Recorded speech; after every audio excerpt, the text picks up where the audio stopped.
Hello and welcome to the Michael Mama Show, Ancient Secrets Revealed. We're coming to you from Mount Soma, home of the Sri Someshwara Temple in the mountains of western North Carolina. And today we're going to talk about something that's very important, not just on a profoundly spiritual understanding level, but also on a very practical day-to-day level. So it traverses that whole spectrum in all very relevant ways. It's called the power of speech. Now, we've talked about, actually, in some of our previous podcasts, we've gone into pretty good depth about the structure within the absolute and how it emerges then into the relativity and how sound is the foundation of that transition, you could say. And as that flows through the human physiology, it's speech. And so it's said that a very significant portion, even if you're meditating regularly and everything, a very significant portion of your evolution comes from your speech, proper speech. Of course, we want to take a look at what that means, because it doesn't mean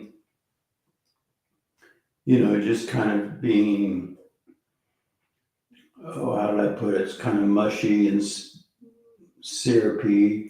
And you'll see some people, particularly Westerners, I think, who just get into spirituality. They kind of start thinking that if they speak a certain way and it's all very nice, that's what it means to be proper speech.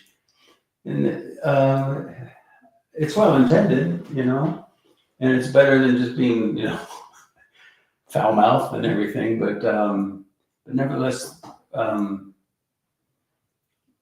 really proper speech, really truly proper speech comes from your level of consciousness. It correlates with your level of consciousness. But leaning in a particular direction of proper speech can certainly, most definitely, facilitate that process. Because you see, where speech is coming from within us, if it's coming from our superficial emotions that are not well integrated with the depth of our being, our wisdom, and so if our speech is coming from that place, it's not really in harmony with nature, so it's not all that evolutionary. And there's so much Agni, so much fire in the world. There's Agni and there's Soma, the sun and the moon, yin, yang and yin, and there's so much of that fiery energy. And particularly now with this phase transition that's so clearly going on between, period of the age of ignorance, Kali Yuga, and this brief period of Satyuga, age of enlightenment. During that phase transition, everything gets stirred even more. So we do well, I think, to put our attention on really the nature of the influence of nasty and harsh speech, and how that harshness, it can really have a negative effect, And I find it interesting because it seems like if we're in public, we kind of spontaneously, generally speaking, lean in the direction of politeness and proper behavior. But it seems like in the most important relationships in our life, our close friendships, our marriages, whatever, we tend to, I guess, because we're letting our hair down, so to speak, but there's a tendency there to speak inappropriately and to speak harshly and to lash out. I guess it's understandable because, okay, now we're not in public, we're just with our friends or our family, so we don't have to really watch our words. We're just kind of hanging out and relaxing with people that we care about. And so if there is anger or anything like that, there's an inclination for that to bubble out. And I also think that it gets pretty convoluted, I think, because I think there's a feeling there that it's sort of like if they really loved me, then it would be okay for me to do that and they would understand. And that's not a good attitude, when you lash out, when you speak disrespectfully or harshly or kind of negatively, it has a lasting effect. We could say two rights don't nullify a wrong. If you're in a relationship and something is said that's hurtful, that stings, that has a lasting effect, and it compromises relationships. And it's good to say you're sorry or what have you, but really saying you're sorry, you're buying some flowers or God knows what people might do, that sting is still there. And that over time, if there's a predisposition to doing that from time to time, that's what people remember. And when they think of you, the truth of the matter is that's what they think of, and they'll know better on a profoundly spiritual level, the world divine and all that. But on just a response level, a spontaneous level, an impulsive level, it defines you and people's feelings, and so our speech has a very profound influence on our evolution, not just on the depth, but on the very surface of our life. So we do well to pay attention to that. It's not about stifling what you have to say, but it's about saying it with kindness, saying it in a gentle manner, and then it's heard.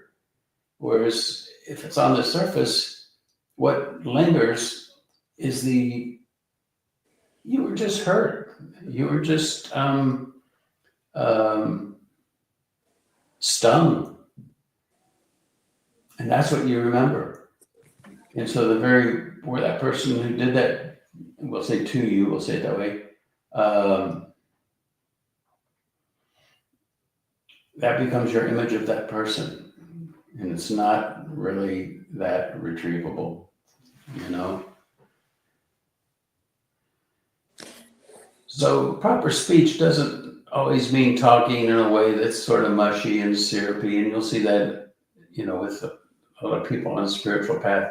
And that's not what it means. There can be times when it's wise to have stern speech. But the question is, where's that coming from? All too often, it's not coming from the depth of your inner wisdom. It's coming from that place of a tired mind, a physiology that's just frayed, hypersensitive, and you're lashing out from that place, and it's very destructive and it's very unevolutionary. Now, in talking about this, one important thing to point out is we could say there are an infinite number of different ways, but let's simplify and say there are two different ways you can respond to this notion. One way a person might respond to the notion is to just justify, no, it was right, and it was truth, and I needed to say it. And so, with that, you can justify anything with the intellect, and people do. And so you justify your bad behavior is that it's sternness that came from your wisdom. And sadly, I think people that lash out like that are quick to justify it. Oh no, it was right, I did the right thing, and they deserved it, or they needed to get it, or what have you. And then on the other hand, there are people that are very careful, they're very sensitive, they don't want to hurt other people, they don't want to lash out at other people. And so when they do, and it's only human to do that from time to time, but then they're self-critical, they judge themselves. So they may tend to try to not be stern with other people, but in doing so, they become stern with themselves. So we have to understand that. We're going to, for lack of a better word, we forgive ourselves, when we do that. But you see, you have those two opposite ends of the spectrum. and truth comes from somewhere in between. And all we can do now, from moment to moment, is our best. We can only do our best. There's enlightenment, which is waking up to that transcendental depth of your being. And we oftentimes we think, oh, that's it, that's the ultimate. No, it's not the ultimate. The ultimate is, what they would refer to as immortality, which means that even on the very surface of life, the full spectrum of life, you're living in harmony with that transcendental depth that in enlightenment you're awake to, but there's still that integration with all the levels, different levels of your being, the refinement of your speech, you see? So that's why people who live in an environment, in a culture, in a family dynamic where it's just sort of a given, it's the way we were brought up and the way we behave is more consistent with living in harmony with nature. That's a very fortunate thing. Because you could say is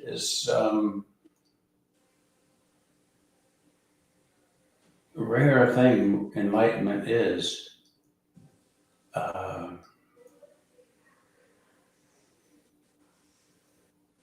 Attaining enlightenment in a sense is the easy first step. What's really more profound is that cultivation, that refinement of the physiology and the psychology and the speech on all levels. And that's a process. It's a process.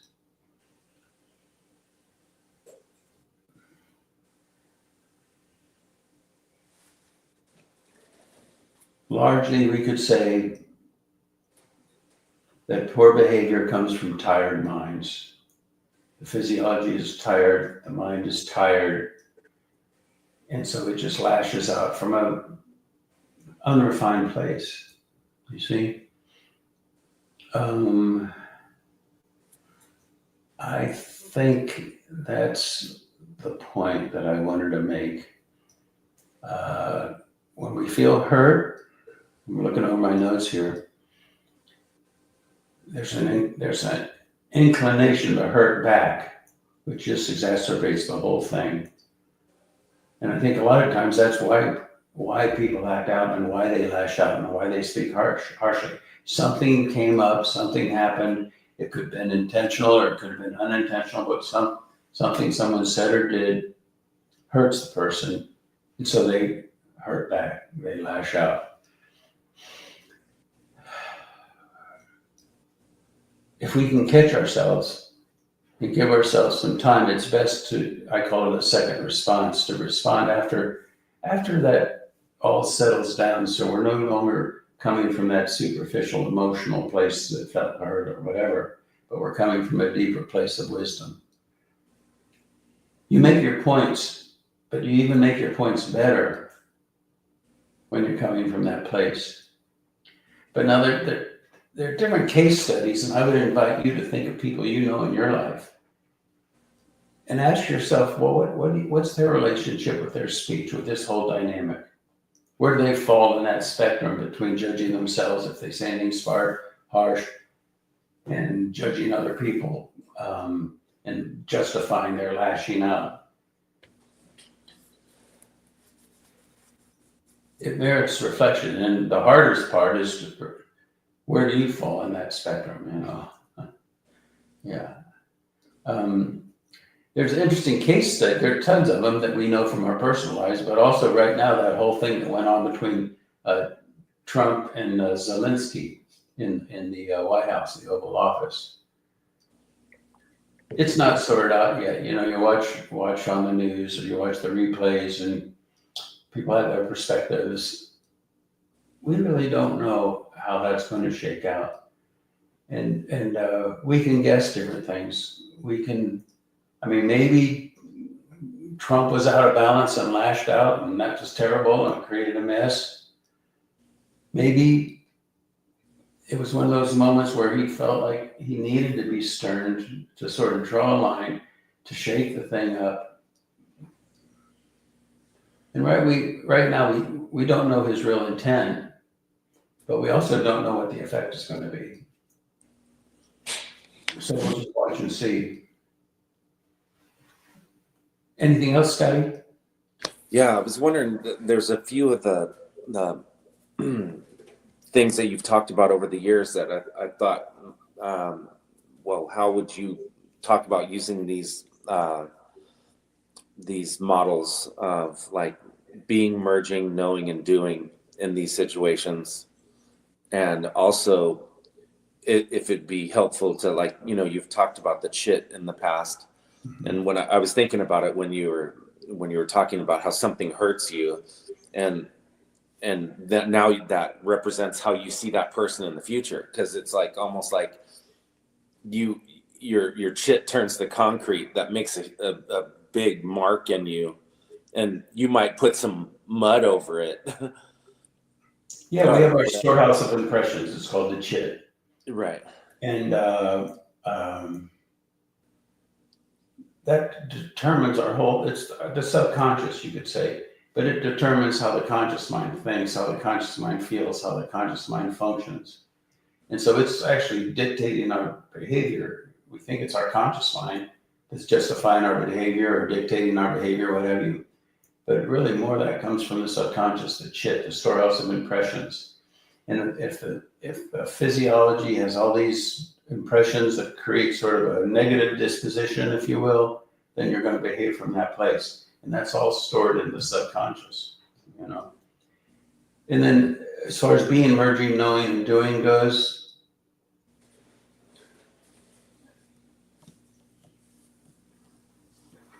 I think I came up with that originally with respect to, I don't know if it's true or not, but hands-on healing as opposed to behavior, though it applies to both.